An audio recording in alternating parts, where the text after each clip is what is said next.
Gramalotero que se respete seguramente tiene muy clara esta imagen, la esquina de la droguería, al fondo el templo parroquial, nuestro atrio, esas 10 gradas maravillosas que nos llevaban a la santidad, y al fondo, en la montaña, el Cerro de la Cruz, ese lugar que amanecía florido el 3 de mayo, por esa dedicación que tienen los cristianos practicantes de nuestro pueblo. Hoy vamos a hacer el recorrido de el Cerro de la Cruz. ¿Qué significaba ese lugar para los gramaloteros? Muy buenos días, tardes o noches de la hora que ustedes vean este podcast, un podcast por Gramalote, historias de mi pueblo.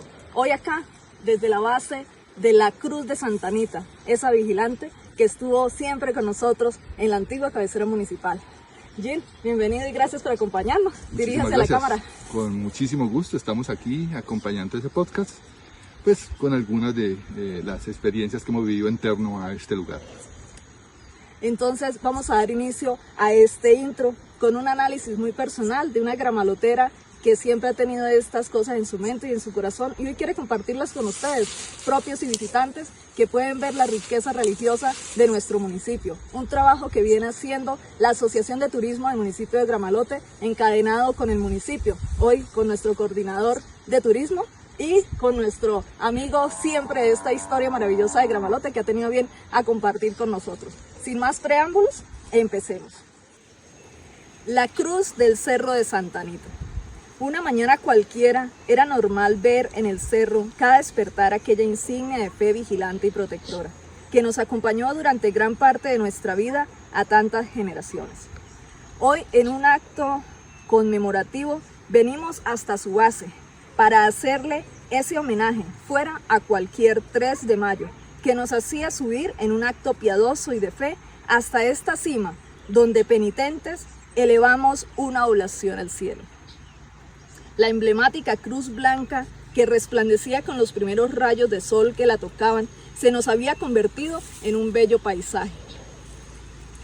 Sin elevar inquietudes por saber quién había tenido a bien obsequiarnos tal legado a las siguientes generaciones. ¿Cuándo? ¿Cómo? ¿Quiénes se tomaron esa tarea? Es la pregunta que se despierta en nuestras mentes gracias a este trabajo de rescatar la historia y la cultura de nuestro terruño. Hoy intentaremos dar respuestas a esas preguntas puntuales o dejaremos la duda en vuestras mentes también. Sin más preámbulo, comencemos. Mi presentación, soy Amparo Ibarra Peñaranda, gramalotera de Cepa, una proveedora de servicios en el nuevo Gramalote desde el hospedaje Hostal Luna Azul. Puedes ubicarme en la manzana 4, casa 15 de la Gran Santa Rosa, muy cerca del hospital del municipio o del equipamiento deportivo del mismo, o también muy cerca de la entrada principal a esa bella cabecera municipal de la cual hoy disfrutamos y ustedes también. ¿Jim? Mi nombre es León David Peñaranda. Soy un habitante de este territorio y desde hace muchos años enamorado de la historia. Vamos a dar un agradecimiento especial al señor alcalde que fue quien nos abrió estos espacios, a todo su equipo, tanto técnico, hoy el coordinador. Coordinador, muchas gracias por estar acá con nosotros. Diríjase al público. Bueno, mi nombre es Jason Osma, soy el apoyo en turismo y pues hoy estamos aquí desde este mirador, desde la cruz que nos protegió aquel 17 de diciembre del 2010 para contarles la historia de esta majestuosa obra. Y cómo no darle las gracias a este hombre que tengo al lado, que se ha personado la historia del municipio en rescatarla también y acompañarnos a nosotros que estamos inquietos de conocerla. Gil, muchas gracias. Con gusto, con mucho gusto. Entonces demos inicio a este tema. Gramalote renace con historia y turismo y una vez más la riqueza religiosa hace presencia viva en la realidad de los gramaloteros actuales.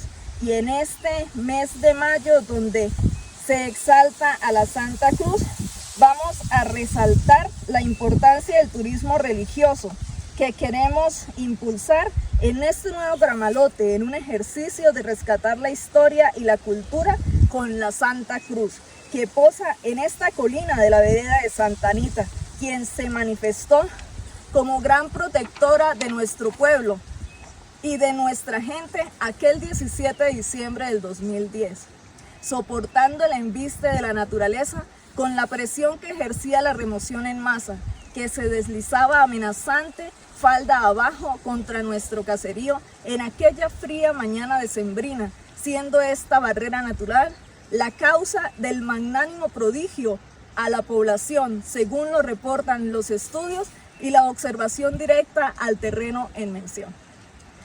Jim, vamos a trabajar sobre 3 fechas. La primera la acabamos de descubrir, aunque siguen quedando inquietudes, ¿no? Que es la fecha de la instalación de esta cruz. ¿Qué podemos hablar de ello? Sí, es las misiones, que es una actividad para fijar, para afianzar la fe católica, pues era una actividad muy tradicional que venía siendo hace muchos años. Este momento hay algunas referencias de otros lugares donde se instalaron monumentos en esas diferentes misiones que ha realizado en el territorio. Esta es hecha en una misión de 1948 por una misión de padres claretianos que pues tienen a bien identificar este sitio y ponerlo como, darle esa connotación de lugar sagrado, podría decir, para instalar este monumento. Y me encantó la parte de la presentación suya, Amparo, en la que se resalta es como un cerro protector. Lastimosamente, en nuestros medios de comunicación se filtró mucha información, se fue mucha información en la que decía que el Cerro de la Cruz sí había venido sobre Gramalote. Eso es algo erróneo. Cuando los que vivimos acá y lo que entendimos el proceso pocos meses después, con la ayuda de los expertos, con los geólogos que nos visitaron, entendimos que el cerro nos había dado el tiempo suficiente, había contenido el movimiento de remoción en masa y nos había dado el tiempo suficiente para que la avalancha, terrenos, la tierra superficial que venía rodando desde la ladera alta, no llegara al pueblo con tanta inmediatez y nos diera la oportunidad de salir, de evacuar el pueblo en su totalidad. Entonces esa imagen de que este no es un cerro amenazante, sino este lugar es un cerro protector, así lo entendimos en ese momento y lo ratificamos después con esos estudios de esas personas que vinieron a revisar el territorio del fenómeno que había afectado el casco urbano. Y Jim, yo creo que todos los gramaloteros lo vimos, cómo la avalancha o la fractura del cerro abrazó la cruz, ¿no? Vimos la gran destrucción por allá y aquí por este ladito, y la vimos a ella, o sea, sí fue un momento de mucha emoción porque nosotros estábamos corriendo, ¿no? Los ubicamos un poquito en ese momento, pero ver esa señal de protección para nosotros fue algo que nos lleva... Esa señal de poder, de contener sí, esa amenaza que venía rodando desde lo alto del cerro y cómo se eleva esta parte de la finca Santanita, así, la Santanita de los Leal que llamábamos. Se empieza a subir ese barranco con ganas de estallarse sobre el pueblo, y al no ser capaz a la cruz contener la parte central, entonces el fenómeno de avalancha, el fenómeno de remoción en masa superficial se desborda hacia el otro lado, hacia el lado sur del monumento, y entonces ya vemos que ella queda como una isla ahí quietecita, blanca, pálida como siempre, conteniéndonos en tanto nosotros podíamos evacuar el casco urbano. Correcto. Entonces, como la otra fecha que vamos a saltar es la de hoy, que es donde vamos a desarrollar todo el cuerpo del podcast, ¿cierto? Hoy, 15 de mayo, ¿no? Partiendo el mes. Acabamos hace 2 semanas de pasar por esa fecha importante, 3 de mayo. Aquí era donde subíamos nosotros penitentes. Hoy venimos a hacer una exaltación de esa fe y de ese agradecimiento, porque gracias a ella, que fue nuestra tabla de salvación, pues hoy podemos estar acá echándoles este cuento para que escuchen aquí al profesional que acompañó a ese equipo grande también de la nación, que vino y hizo un estudio y que él puede hablarnos con demasiada propiedad sobre todo eso que pasó. Así que, Jim, si quieres desinhíbase. Esa partecita que nos recuerda usted el hoy, es emocionante el recordar esos 3 de mayo cuando uno se levantaba en la mañana y ya no sé a qué horas los parroquianos habían subido a adornarla. Y ella estaba llena de colores, de guirnaldas, estaba florido el cerro, porque era la celebración de Santa Cruz, y tipo 8 o 9 de la mañana empezaban los primeros voladores a salir desde acá, porque el volador, la pólvora era algo muy tradicional en la celebración. Era llamar la atención sobre el cerro, la gente miraba al cerro, el que no se había dado cuenta temprano, cuando empezaban a sonar los voladores, miraban al cerro y ya lo veían florido con toda esa ceremonia que se armaba en torno a ese evento que era el Día de la Santa Cruz, el 3 de mayo. Correcto. Aquí vamos a empezar este conversatorio muy bonito porque yo quiero aprovechar a este hombre que tiene tanto conocimiento y esa facilidad para darnos a conocer todas esas experiencias que él ha tenido bien pues, vivirlas y que ahora nos las comparte. ¿Por qué se puso la cruz? También los quiero invitar a que vean los otros podcasts, nos encuentran en YouTube. Y este primero, del que les voy a hablar, que fue el primer podcast que hicimos en noviembre, el padre Samuel, que en su momento nos acompañó, hacía una reflexión muy bonita de cómo la cruz ha sido para los cristianos, los católicos, tanto de Gramalote como de otras partes, me imagino, de este volado se está yendo, vamos a poner allá una crucecita de madera, ¿cierto? Entonces, ¿por qué se puso la cruz? ¿Realmente era el mejor escenario o al contrario?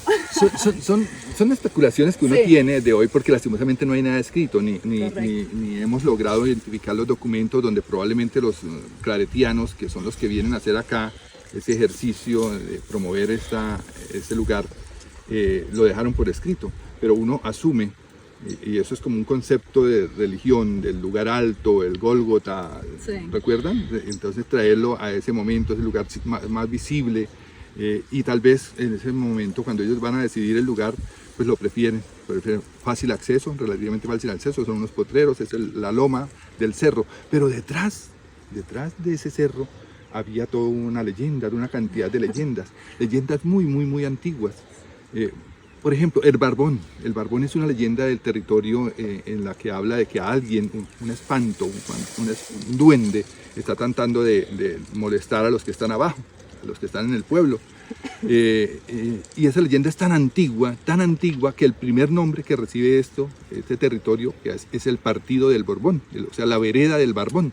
Entonces, veamos que ese fenómeno mítico de leyenda es muy antiguo. Seguramente ellos conocen esas leyendas en ese transcurso que hacen acá y deciden ubicarla como un símbolo protector, que es la protección del pueblo. La instalación de las cruces es muy antigua, tal vez Constantino, por allá en el año 300, cuando origina todo este cuento de la religión católica, hay un logo, un eslogan de esas campañas que dice: con este signo vencerás. ¿Sí? Entonces seguramente la religión desde ese mismo momento empezaba a poner en los sitios más visibles, en los más ese símbolo de religiosidad que es la cruz. Sí, mira que ya nos vamos, porque esas fechas que habla Jim, por ejemplo, del Barbón, bueno, ya nos habló de Constantino, ¿no? Siglo V, IV, ¿verdad? Ve por qué este hombre lo necesitamos acá, él tiene mucho conocimiento y a nosotros nos encanta escucharlo. Y qué mejor que compartirlos con ustedes, que están allá en la comodidad de su casa viendo estos podcasts, rescatando nuestra historia, con estos cuentos tan fantásticos, tan míticos, tan maravillosos, tan llenos de fe, tan llenos de todo, porque esto lo tenemos gracias a la tradición oral, ¿no? El Barbón, imagínate, ¿eso es para 1800 o hasta 1700? El primer no referente sé. que tenemos de eso es de 1850. Imagínate, El ¿cierto? partido del Barbón, 60-64. Bueno, ahora bien, porque yo me hacía la inquietud, ¿por qué buscaron esto? ¿Qué amenaza veían? La vez pasada teníamos una conversación aquí con Jim y hablábamos de, por ejemplo, lo que nuestros abuelos contaban, ¿no? Allá a la vereda de Miraflores, hacia aquel costado, mi abuelo se paraba en el patio a mirar para acá y veía una nube para este lado y él hablaba de la señal de la patrona. Bueno, los hijos, o sea, mis tíos y mi mamá, pues quién sabe el papá de qué estaría hablando en ese momento, pero ellos hablaban siempre de esa amenaza que había contra Gramalote, sobre esos cuentos de que si la laguna, yo no la conozco, no he tenido ese privilegio, Jim me imagino que sí, así que yo quiero que ahorita nos hable de eso, ¿cierto? ¿Qué amenaza veían nuestros antecesores para de pronto decirle a los misioneros, bueno, sí, muy bonito el cerro, pero ¿y por qué no nos la ponen allá precisamente? Puede ser, ¿no? Lo digo desde la imaginación, desde lo que uno ha escuchado a los abuelos, a los papás, y pues hoy uno dice, ¿sería eso? Puede que no, puede que sí, quién sabe. Pero mire, la amenaza siempre ha estado. Sí. Ya le cuento del Barbón, 1860, 1870, está en los documentos el partido del Barbón. Okay. Lo conforma toda esa ladera de la quebrada Calderera hasta el Cedral. Todo eso es el partido del Barbón.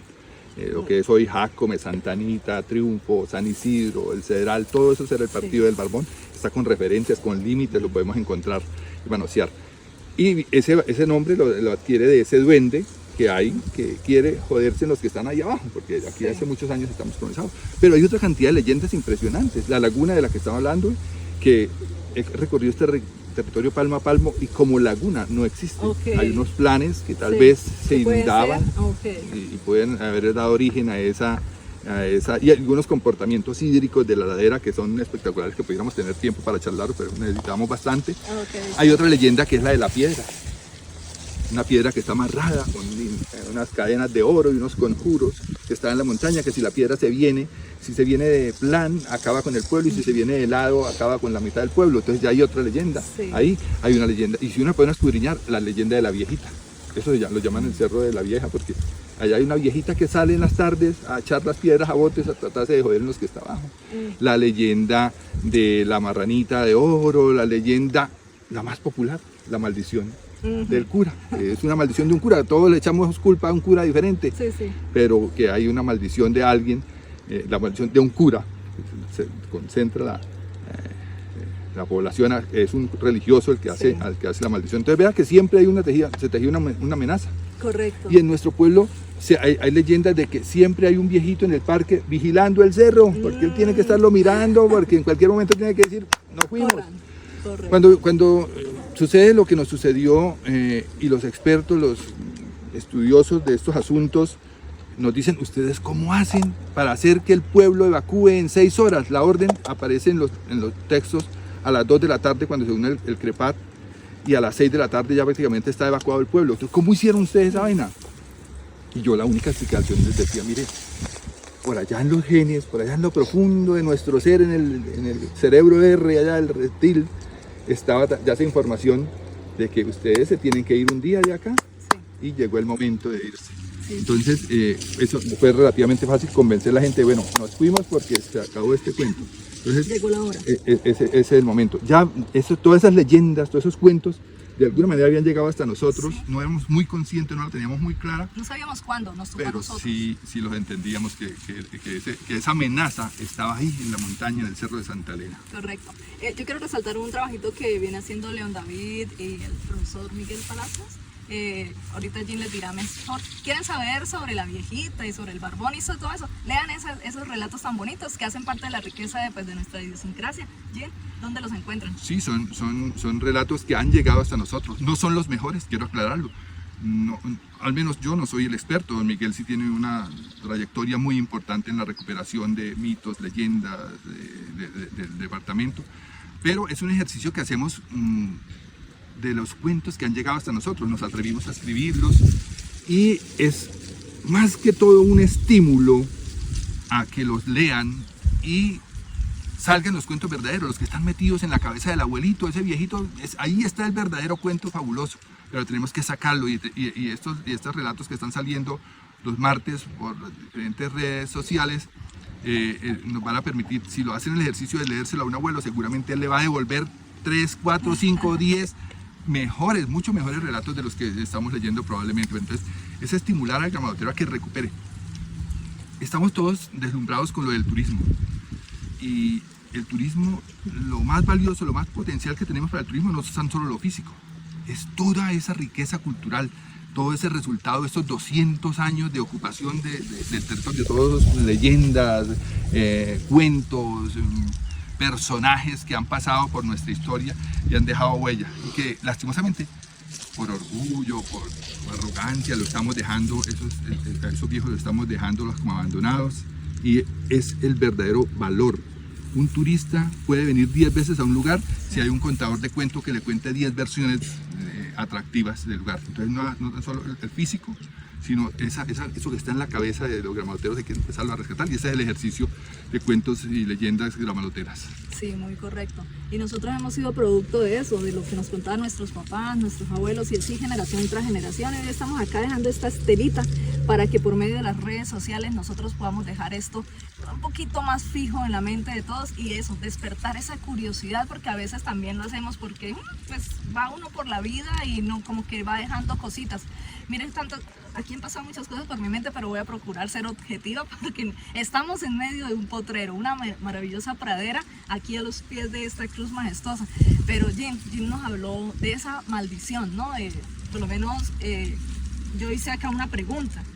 ¿La maldición del padre, Raimundo Ordóñez o Valderrama? Y ahorita les digo por qué Valderrama. Cuéntanos, Jim. Sí. Ya les decía en medio de la parte anterior de que son muchos curas los que aparecen con ese cuento. A muchos les damos el protagonismo.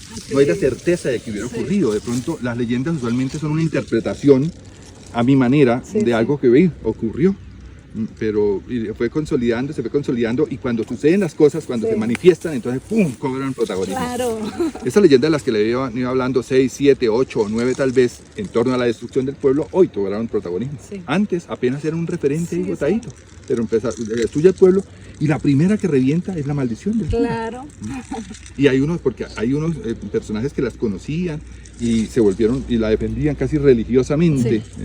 Ustedes acuerdan del profesor Oscar. Oscar Sarmiento, que la manifestaba con una certeza, con una casi absoluta. Entonces cuando ocurre el evento dice, vea, ténganlo, ahí está. Y entonces son relatos que van tejiendo a realidades vividas. Por ejemplo, para mencionar alguna, Ordóñez. El cura Ordóñez es un cura gramalotero, bastante fuerte, un temperamento bastante rígido. Los gramaloteros le tienen más bien miedo. Nunca se logra ser párroco de Gramalote. Y entonces, ¿el qué hace? Llega a ser general de las fuerzas, de los comandos de conservadores que estuvieron en las tantas guerras desde 1885 hasta 1900. Llega a ser general conservador de esas fuerzas. Y entonces ese cura le tenemos miedo, y el cura ¿qué hace entonces? Se va para Sardinata, que Sardinata ya existe como caserío, como lugar, como región, y con la amistad que tiene el cura Ordóñez, que es muy poderoso políticamente, hace que el gobierno central, el gobierno de Bogotá, cree el municipio de Sardinata, le da la independencia. Lo hace Rafael Reyes, que es el presidente de la República, a través de un decreto. Eso es algo bastante raro, no es que sea imposible, pero es bastante raro. Entonces es el poderío político de cura Ordóñez que crea ese municipio y lo independiza de Gramalote. Entonces nosotros los gramaloteros, pero ¿cómo así? El cura nos quitó un pedazo, Sardinata. Y no satisfecho con eso, fundó a Lourdes, la Concia, la Concepción, y 25 años después, en 1925, lo crea como municipio, lo independiza también, bajo el poder de él como párroco. Entonces, ¿cómo así? Este cura nos volvió a quitar este cuento, hermano, nos quitó otro pedazo. Entonces, esa rivalidad entre Gramalote y Raimundo se acentúa. Se hace más fuerte. Dice la leyenda que por allá para 1926-28 pasan los estudiosos de una carretera que iba a unir a Cúcuta con la Gamarra, con Gamarra en el río Magdalena. Era una salida de Cúcuta a la costa, al río Magdalena, pasada por Gramalote. Y entonces los estudiosos pasan, se quedan con el cura, porque el cura es el poderoso, y probablemente le dicen, uy, hermano, el pueblito allá abajo está mal parqueado, está en una zona geológica, ellos saben de geotecnia, que no es muy estable. El cura se queda con esa información científica, y después en uno de los tantos conflictos que tiene, le suelta la pepa a algún auditorio, les dice, el pueblo suyo se les va. Nosotros no entendemos, el que estaba hablando con él también no entendía muy científicamente, y entonces lo que le queda es, uy, el cura dijo que el pueblo se tenía que acabar, y ahí se origina. Hay otra leyenda de 1932, cuando cae, estamos hablando de 1920, 1932, cae la hegemonía conservadora. El gobierno conservadores que tenían 50 años trabajando de 1885, se cae y sube un liberal, Olaya Herrera, y para ese momento la curia diocesana nombra un cura nuevo, párroco para Gramalote, y al cura se le ocurre pintar unas cortinas en rojo. Error, los gramaloteros estaban resentidos, estaban nerviosos porque habían perdido la hegemonía conservadora, y entonces ¿qué hacen? Curita, piérdase. Un párroco que dura nada más un mes, y lo hacen, las presiones de los gramaloteros lo hacen salir. Entonces hay otro origen de la leyenda, el padre Lorenzo Rivera. Y entonces hay la leyenda de que el cura emigra hacia Ocaña, por el camino real de Ocaña, ¿sí? El camino de Jaco, me recuerdan, que sube a Caceteja. Entonces el cura va ahí, y ahí cifran otro lugar de la leyenda, que cuando el cura llega arriba, se sacude las sandalias, y echa unas palabras. Sí. Y desde ese lugar donde se sacudió las sandalias, de ahí para abajo es que empiezan a armarse Ok. las grietas, ¿vale? Entonces vea que son muchos orígenes de leyendas, Claro. son nada más que eso, son relatos, Sí. son modos de percibir la realidad y darle una explicación a un hecho que ocurre. Ya. Ahora está la suya, la de Valderrama. La de Valderrama, eso se lo escuchábamos, pues obviamente ya a mi mamá que lo contaba a mi abuelo y todo eso, sacando cuentas más o menos, mi abuelo tiene la edad de Lourdes. Entonces yo decía, pues no pude haberle escuchado a Ordóñez porque era un bebé, ¿cierto? Si estaba haciendo a Lourdes y no nos estaban haciendo, entonces no tenía como esa. Pero las palabras eran dos, gramalote se ha de ver como un tartagal. Espérate, es cierto. Cuando veníamos de camino, al coordinador le venía diciendo, mire, acá fue el primer botadero de basura. Y yo conocí la higuerilla, fue allá, en medio de escombros y de basura y de cosas. Y uno, pues, o sea, ¿cómo así que un tartagal se va a convertir en escombros o qué? Gramalote se ha de desaparecer y no sé qué. Entonces, yo recuerdo, y bien lo comparto para este medio y lo he hecho en otros espacios que he tenido la oportunidad de... O sea, ¿cómo así que Diosito nos va a caer el pueblito, cierto? Porque uno genera demasiado arraigo a lo que uno conoce, a lo que uno quiere. Y cuando empezamos a ver eso, yo empiezo a hacer un análisis. Yo, espérate, ¿maldición o profecía? ¿Nos estaban advirtiendo o nos estaban amenazando, cierto? Porque es que empieza a pasar todo eso. Yo me quedo acá en el territorio, en la vereda Miraflores, bajaba a hacer pasantía en la Palestina, y mientras yo bajaba y subía, yo veía cómo lo que había quedado de pueblo se iba también desapareciendo todas las casas. Y como un día llegar y encontrar una máquina de amarillas enormes destruyendo lo que había sido mi colegio. Entonces todas esas cosas hacía que mi cabeza estallara. Oye, ¿está pasando? ¿Gramalote tenía que desaparecer? Es mi pregunta. Bueno, mire la parte de Valderrama, hay dos Valderramas en nuestra historia. El primero está por ahí en 1874-75, cuando inventan trasladar el pueblo de Pueblo Viejo a este lugar. Entonces hay mucha gente que no está de acuerdo con ese traslado, y ese traslado lo inventa Secundino Jacobi. Entonces, que dice, oiga, no, aquí es muy pequeñito, allá son 3 hectáreas, hacémonos con un plancito que hay más abajo. ¿Son 30? Y son 30 hectáreas. Bueno, entonces en ese pleito, algunos gramoteros no quieren, entonces presionan para que saquen al cura. Y efectivamente lo sacan, y el obispo manda a un párroco temporal que es Domiciano Valderrama. Domiciano Valderrama es el que traza el pueblo.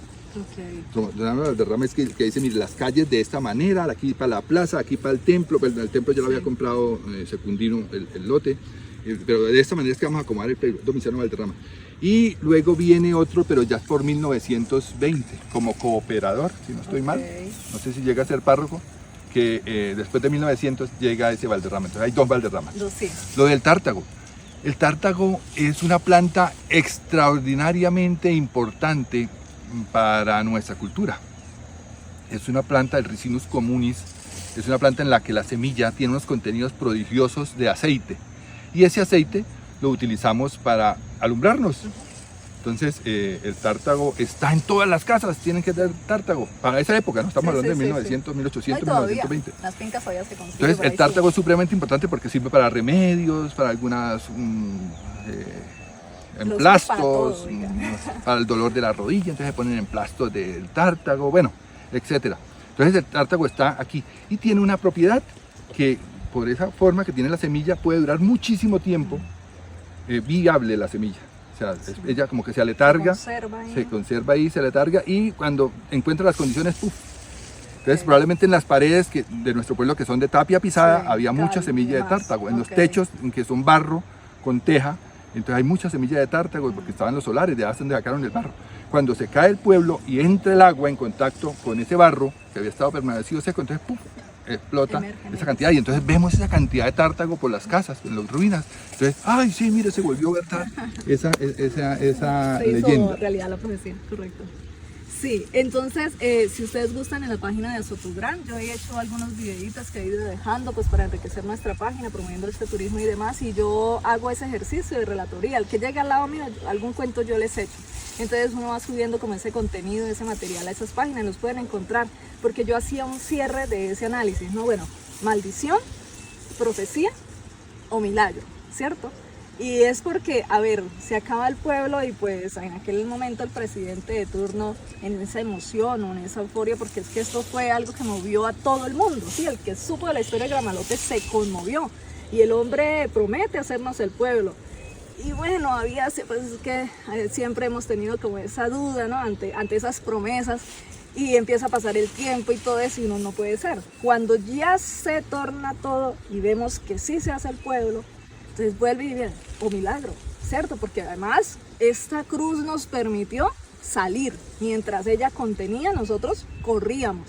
Y 7, 8 años después, muchos empezamos a retornar a esa cabecera municipal. Todavía esperamos a algunos parroquianos que nos hagan acrecentar esa base social, pero ahí están 3 sucesos importantes que queremos compartir. Y son muy probables, y son muy posibles. Son muy posibles. Profecía, pues es una interpretación, porque ya hay algo. Sí. A ver, el pueblo, cuando buscamos el lugar, no habían geólogos. Ajá, y seguramente el que lo ubicó, el que puso el lugar, no sabía que esto era un enorme movimiento de tierra que se viene generando hace 60 millones de años, hace muchísimo, la edad de la cordillera. Claro. Y el pueblo está en medio del movimiento, o sea, ese lugar donde estaba el pueblo es el movimiento, es un descanso del movimiento. Sí. Entonces, vea, pues nada más los que llegaron y vieron la vuelta y dijeron, uy, no, sí, mira, hay una fractura, aquí se ve que se deslizó, esto vuelve a repetirse. Profecía, Sí. Entonces ya con ese conocimiento dijeron, eso Sí. se vuelve a pasar. Correcto. Milagro, hombre, pues sí, el hecho de que no haya sido con la suficiente velocidad, el hecho de que hayan existido estos atenuantes como el Cerro de la Cruz que contienen un poquito en tanto nosotros logramos desocupar la población. Entonces tiene de todo, hay que mirar de qué manera lo estamos viendo, Sí. de qué manera lo analizamos. Mira, voy a contar aquí como una anécdota que de pronto uno después empieza a articularlo, de pronto por lo mismo, ¿no? Por lo mismo escenario que tenemos, y entonces uno empieza, ay sí, mire, pasó esto y aquello, pero pues yo lo quiero compartir, a mí me gusta echar cuentos, no sé si dieron cuenta. En todo caso, como 2009 creo yo, llega como un grupito y hablaron con mi mamá que querían hacer un santuario en Gramalote al Señor de la Misericordia. Mi mamá tiene sueños y se me pone a contar y vaina, y ella decía, me soñé que iba para la finca, que al cruzar la quebrada veía los rayos de la misericordia y todo eso. Llega el cuento, ¿será que es allá? Se fueron, hablaron con los primos allá, con Sebastián y con el otro, con Ballesteros, allá al puro lado, y ellos se pusieron de acuerdo. Bueno, pues nosotros regalamos ahí el lindero para que hagan el santuario y todo el cuento, y bueno, y empieza a pasar el tiempo, 2010, no salen, pues no se logra, ¿no? Esa comitiva, y empiezan, se acaba el pueblo, 17 de diciembre. Final de año, mi mamá es muy piadosa, muy devota y demás, y ella hacía pues todas sus oraciones. Cuando la llama la sobrina, y le dice, tía, estábamos equivocados. Dice, ¿cómo que estábamos equivocados? El santuario no era un lugar como tal. El lugar es el mismo Gramalote, ¿sí? El santuario es que el Señor los va a sacar y los va a poner en lo alto para su misericordia y no sé qué, no sé cuándo. Y yo empiezo, ¿será? Pero pues hasta ese momento todavía uno seguía con las dudas, ¿no? Porque no hay pueblo, no había como sitio, no había nada. O sea, hay unas historias muy grandes que de pronto después tenemos oportunidad de como a detalle poderles contar todo eso. Pero eso pues hacía uno que... ¿cierto? Santo Tomás, si no ves, no crees. Entonces esto empieza, pero cuando vuelve y pasa y tenemos el pueblo y Santos nos cumple y todo eso, y yo empiezo, ¿será que sí? O sea, ¿es un milagro? No lo sé, ustedes lo dirán, de pronto sí, de pronto no, quién sabe. El pueblo que teníamos, comparado con lo que tenemos hoy, pues hombre, mejoramos radicalmente. Sí, claro. Habían casas seguramente en Gramalote que no tenían ni escritura. Se dio una oportunidad que todo mundo tiene escrituras legales. Nuestras casas, algunas eran de bareque, torciditas, las de la orilla, de tapia pisada, las del centro, allí tenemos todas las casas con una infraestructura extraordinaria, sismorresistentes, con todos los cuentos, el concreto, diseño, toda la seguridad que nos presta. En edificaciones estamos mucho mejor, en calles estamos mucho mejor, en servicios públicos estamos mucho mejor. Entonces, miren, mejoramos astronómicamente las condiciones de habitabilidad que tenemos en el nuevo casco urbano. Esto fue un regalo para nosotros, y nosotros desde la Asociación de Turismo hemos hecho algunos acompañamientos, hemos hecho unas rutas dentro de la misma cabecera municipal. Tenemos ese City Tours que si ustedes quieren pueden contactarnos a nosotros, a Sotugran, por las redes sociales. Ahorita las compartimos para que ustedes nos busquen y de pronto hacer esos acompañamientos, ¿cierto? Tenemos la ruta de los equipamientos. No hace mucho pasamos por la Casa del Adulto Mayor y la Casa del Campesino, unas estructuras maravillosas, una gente espectacular que nos recibe, que les echan ese cuento fraterno, amigable. Quieren venir a Gramalote, ¿qué hay para hacer en Gramalote? Vengan a Gramalote y nosotros les armamos ese plan. ¿Qué es lo que nos está faltando y estamos avanzando en ello? Es ese corazoncito hacia el pueblo, algo que los sociólogos llaman topofilia, es ese amor con el lugar, engancharnos con el lugar, pero eso solo lo da el tiempo. Solo da el tiempo, las vivencias, el vivirlo, hacer el ejercicio de estar ahí, de compartir, de vivir ahí en el lugar, y poco a poco las nuevas generaciones seguramente van a tener una topofilia extraordinaria con ese lugar. Yo hago unas charlitas y empiezo con una frase: ¿ustedes creen en el amor a primera vista? Entonces algunos dicen, sí, el amor a primera vista. No, el amor a primera vista no existe, eso es antojo. Usted se antojó de la muchacha o se antojó del muchacho. El amor solo se establece a partir del conocimiento, de conocer al otro, de entender quién es, cómo reacciona, cómo se porta. Ahí se engancha. Seguramente eso va a pasar dentro de muy pocos años en ese nuevo lugar. Nos vamos a sentir suficientemente enamorados de ese sitio tan extraordinario que nos dio la oportunidad, la vida en vivir. Correcto, este es un gramalote que estamos viviendo, que estamos construyendo, que nosotros estamos apersonándonos pues para dejar este pequeño granito de arena, para aportar a eso, para que esas nuevas generaciones lo apropien, porque ellos lo están viviendo, lo están conociendo, y como nosotros amamos a esta cabecera municipal, que fue la que nos vio nacer y que nos vio crecer, pues lo mismo le va a pasar a muchos de ellos que llegaron niños o que están naciendo en la entraña de nuestra cabecera municipal. Indudablemente. Sí. Entonces, no sé si haya algo más o empezamos ya a hablar de compromisos y nuestras redes sociales.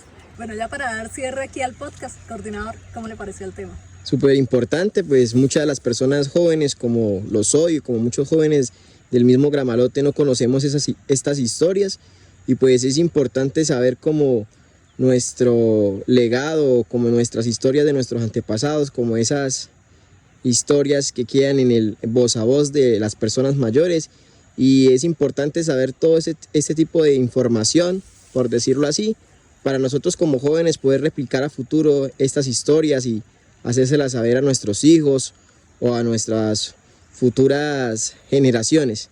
Entonces, estos podcasts son muy importantes. ¿Para qué? Para resaltar la belleza y la historia y la cultura de nuestro municipio y contar esas historias que quedan en el olvido. Listo, coordinador, muchas gracias. Nos comparte las redes sociales, ¿dónde lo pueden ubicar? ¿Y dónde pueden mandar esa historia? Nos pueden ubicar en la Casa de la Cultura del municipio de Gramalote, o nos pueden enviar las historias que deseen contarnos en el correo turismo@gramalote-nortedesantander.gov.co. Ahí nos pueden escribir, nos pueden enviarnos el correo, cualquier información, cualquier historia que tengan para contarnos, nos la pueden hacer por este medio, para así nosotros compartirlas y hacerlas llegar a más personas. Amparito, yo quiero resaltar algo que dice Osma, que es: atrevámonos a documentar lo que está sucediendo en ese nuevo casco urbano. Mire, allá ya hay un movimiento de la Cruz, dentro del casco urbano, en una de tantas zonas verdes hay un movimiento de la Santa Cruz. ¿Quién originó esa idea? Ahí don Cristóbal Manrique, con todo su cuento, y tiene toda una historia alrededor de ese lugar. Y quién, el monumento a la Virgen de Monguí, tiene toda una historia, unas personas que se involucran en ese cuento, y no fue fácil, no ha sido fácil. Entonces, atrevámonos a escribir esos relatos, o los que me contó el abuelo, atrevamos a pasar a un papel.